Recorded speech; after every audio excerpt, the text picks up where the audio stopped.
जय श्री राधे। श्री हरिवंश राधा वल्लभ लाल की जय। श्री हरिवंश महाप्रभु की जय। परम पूज्य गुरुदेव महाराज की सदा जय हो। बहुत बहुत स्वागत है आप सभी का श्री चैतन्य चरितावली में। आज हम श्रवण करेंगे जगाई मधाई का पश्चाताप। बहुत ही प्यारा अध्याय, पर इसे शुरू करने से पहले एक बार हरिनाम गा लेते हैं। मेरे साथ साथ आप भी गाइए। हरे कृष्ण कृष्ण कृष्ण हरे हरे, हरे राम राम राम हरे हरे। हरे कृष्णा, राधे राधे। चलिए शुरू करते हैं जगाई मधाई का पश्चाताप।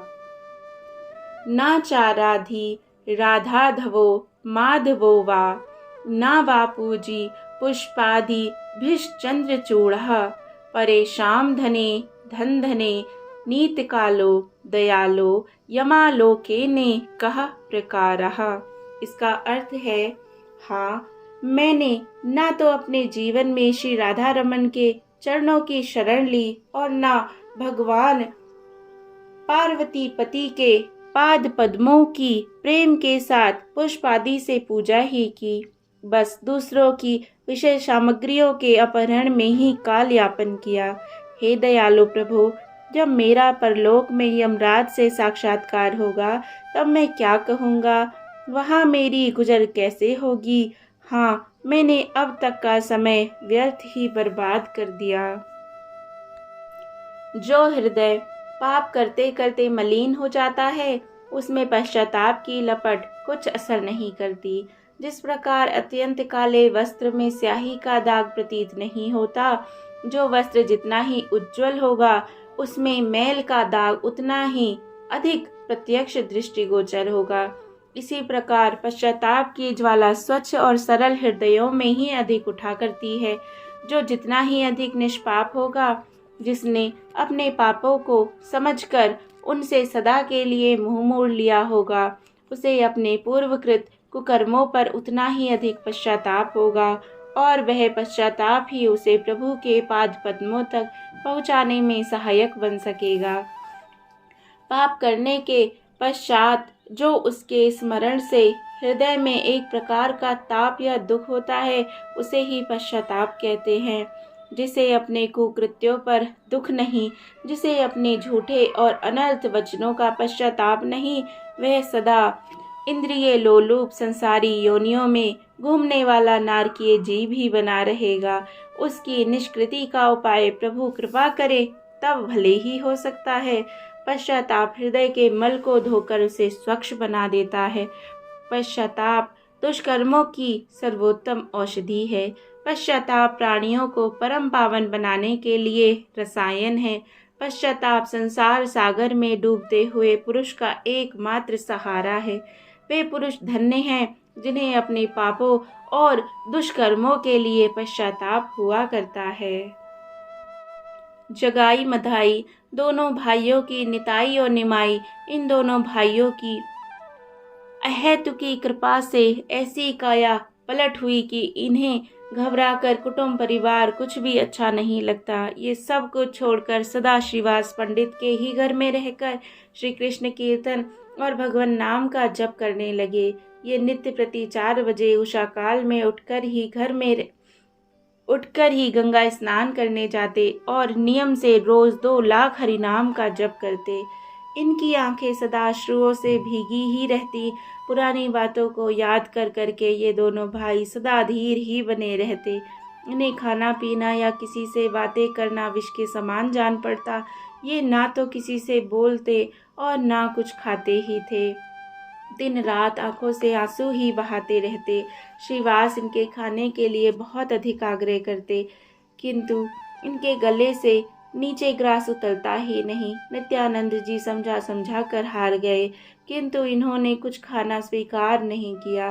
तब नित्यानंद जी प्रभु को बुला लाए। प्रभु ने अपना कोमल कर इन दोनों की पीठ पर फेरते हुए कहा, भाइयों, तुम्हारे सब पाप तो मैंने ले लिए, अब तुम निष्पाप होकर भी भोजन क्यों नहीं करते? क्या तुमने मुझे सचमुच में अपने पाप नहीं दिए या मेरे ही ऊपर तुम्हारा विश्वास नहीं है? हाथ जोड़ते हुए अत्यंत दीनता के साथ इन दोनों ने कहा, प्रभु, हमें आपके ऊपर पूर्ण विश्वास है। हम अपने पापों के लिए नहीं रो रहे।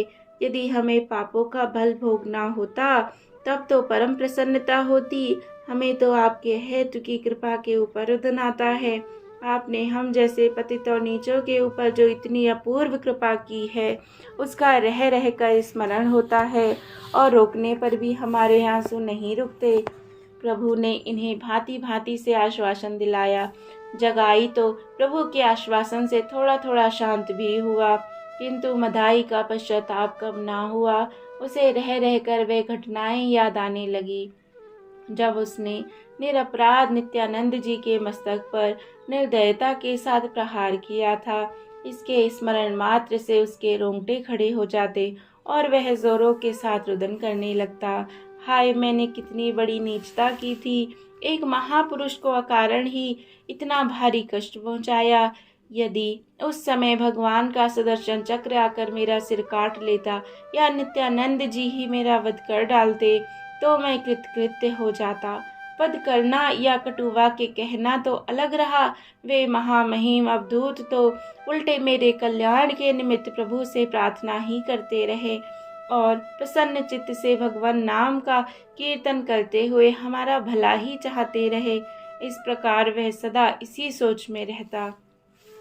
एक दिन एकांत में मधाई ने जाकर श्रीपाद नित्यानंद जी के चरण पकड़ लिए और रोते रोते प्रार्थना की, प्रभु, मैं अत्यंत ही नीच और पामर हूँ। मैंने घोर पाप किए हैं। उन सब पापों को तो भुला भी सकता हूँ, किंतु आपके ऊपर जो प्रहार किया था वह तो भुलाने से भी नहीं भूलता। जितना ही उसे भुलाने की चेष्टा करता हूँ उतना ही वह मेरे हृदय में और अधिक भीतर गड़ जाता है। उसकी निष्कृति का मुझे कोई उपाय बताइए। जब तक आप इसके लिए मुझे कोई उपाय ना बताएंगे तब तक मुझे आंतरिक शांति कभी नहीं प्राप्त हो सकेगी। मधाई की बात सुनकर नित्यानंद जी ने कहा, भाई, मैं तुमसे सत्य सत्य कहता हूँ, मेरे मन में तुम्हारे प्रति लेश मात्र भी किसी प्रकार का दुर्भाव नहीं। मैंने तो तुम्हारे ऊपर उस समय भी क्रोध नहीं किया था।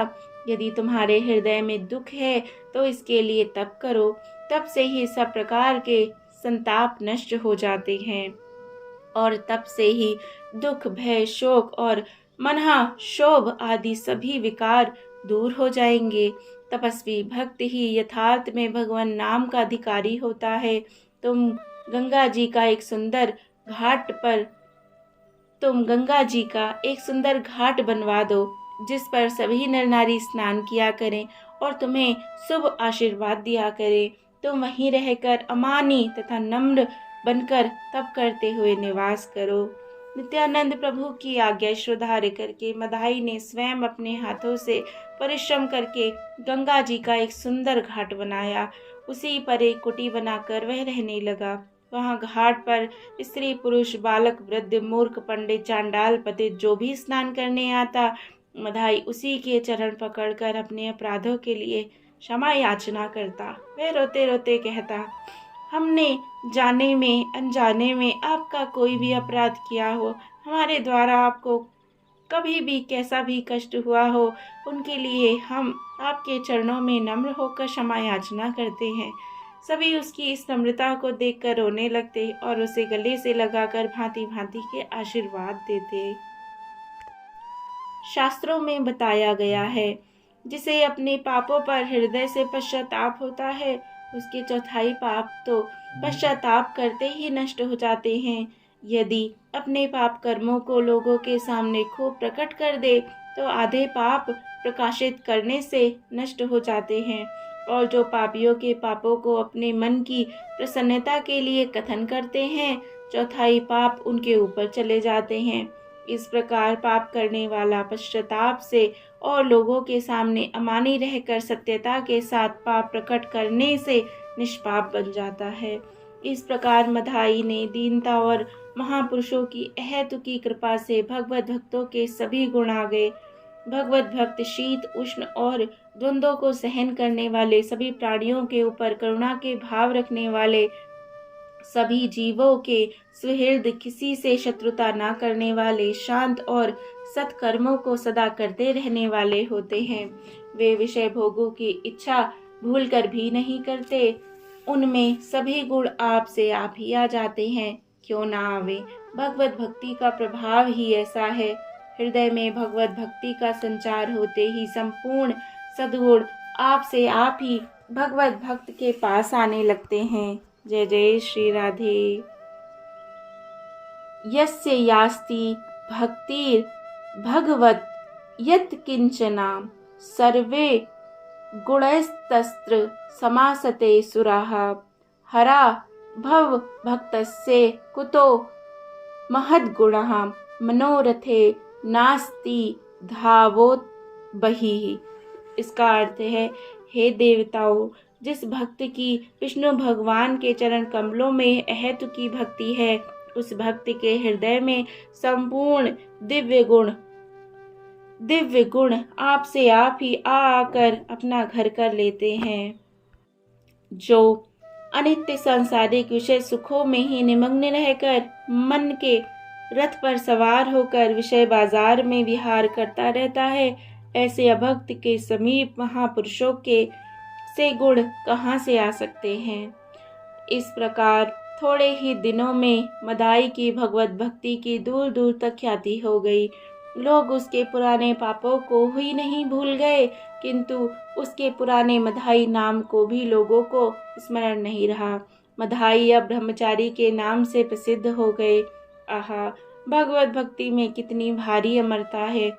भगवान नाम पापों के क्षय करने की हेतु की औषधि है। इस रसायन के पान करने से पापी भी पुण्यात्मा बन सकता है। नवद्वीप में मधाई घाट आज तक भी उस महामहिम परम भागवत मधाई के नाम को अमर बनाता हुआ भगवान के इस आश्वासन वाक्य का उच्च स्वर से निर्घोष कर रहा है।